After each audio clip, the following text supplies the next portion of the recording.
It's a freestyle. I mean, it's all made up.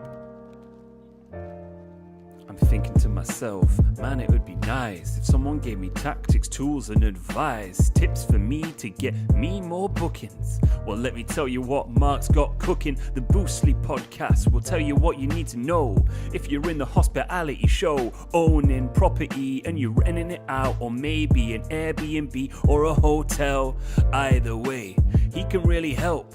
Book direct, yeah, you know yourself. Okay. Hello. Cut a little bit before I've wanted to do that. All right, so what we're going to do tonight, we're going to talk about Christmas cards, Lumpy Mail in general. So what I want for you to do is, if you are seeing this, whether it's live or on the replay, below, put your favorite Christmas emoji. That's all I want for you to do. Put your favorite Christmas emoji below. What are we going to be talking about? It's pretty obvious. We're going to be talking about Christmas cards. So this is being recorded on Tuesday, the 17th of November. And anywhere between 2 to 3 to 4 weeks' time, everybody's going to be fed up of getting Christmas cards. So it's something that we did for years at the Granary, and it always worked really well.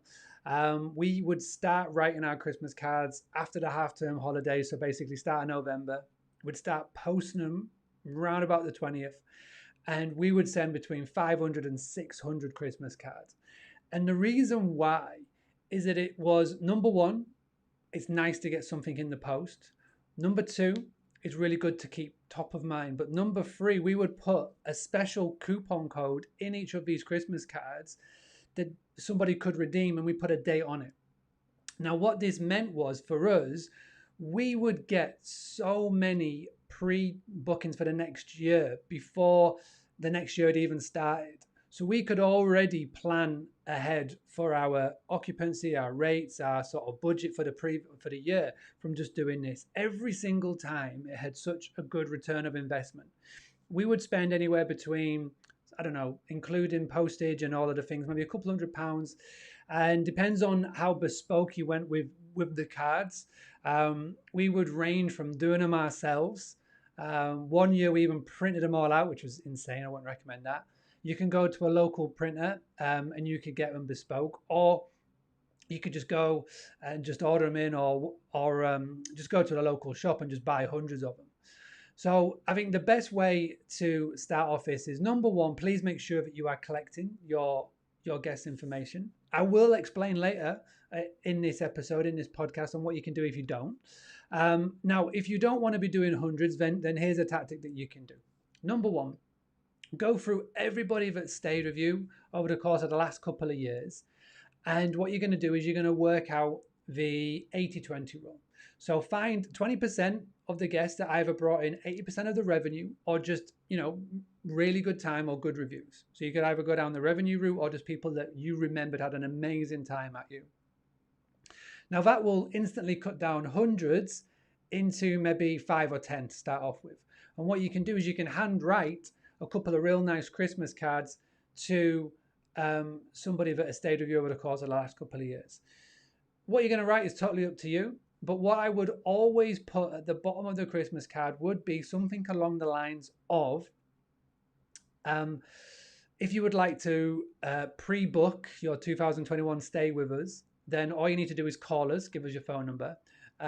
Make sure that you quote Christmas or Christmas card, or make sure you know about this Christmas card, and we will apply X discount. We would do anywhere between 10, 15, 20%. It really does depend on what you want to do. Or it would be, if you book 3 nights, you get your 4th night stay. We varied on everything, but it always worked. And we could always track it back to the Christmas card. Now, we would put a couple of stipulations, dates and availability. You've got to use it up by a certain date. And this is the key. You've got to use it by a certain date, because we used to not put that. And we had people calling up in sort of July and August when we didn't have a lot of availability for the summer holidays. And they were calling up and they were using their code, their discount code. And we're just like, we should have really put a limit on it. So learn from our mistakes. Put a limit on it. So again, maybe put it for the middle of January, the end of January, but make sure you add it in there, because this is how you're going to track the return of investment, your time investment and your money investment. So if you have done this tactic before, this is obviously something that I want to share. You know, I give the idea, but I always find that the best ideas are from you. So if you're listening to this on the audio version, if you're on the Apple or the Android or whatever, please jump onto Facebook and Twitter and social media and at Boostly UK and tell me what you do. If you're watching this on the video form, in the comment section below, tell us your stories. Have they worked? How do you make it work? How do you make it work for you? Do you get bespoke ones? Do you just go out and buy a pack of 100 or whatever and just use them? Be really interesting to see what you do. Now, if you haven't been collecting your guests' addresses for whatever reason, then this is what you could do. And this is particularly important if you deal with a lot of contractors, a lot of business workers.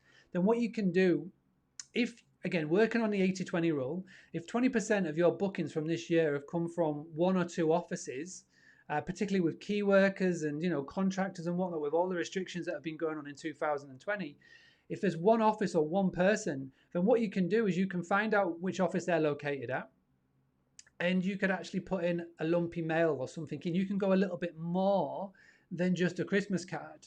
You could organize maybe a little gift hamper, maybe some chocolates, just something to, specifically if this is like a PA or somebody that places people on business, because it will do you the world of good in good karma, because nobody else is thinking of doing this. So if you do this, then you will stay top of mind. So when it comes back into January and they come back into the office and he or she or whoever has got loads of people that they have to get out for accommodation, you'll be the one that stays top of mind. So it's little things like this that you can do. That's why it's called Lumpy Mail, the present in the post. So these are the sort of things that you could be thinking of doing and putting it into the post.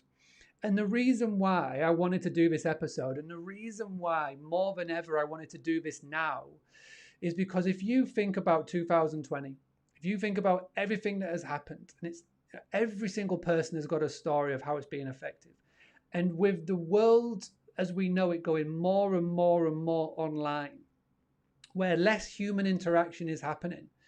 And if you were just to take a couple of minutes to just do something like this and put a card in the post and send it to someone so it physically comes through their door, where it's not a bill or a whatever, then again, it just sets you out from everybody else. In a world where everybody's going online, where everybody's zigging, if you can zag and do this, then who knows what that could mean for 2021 in the long run.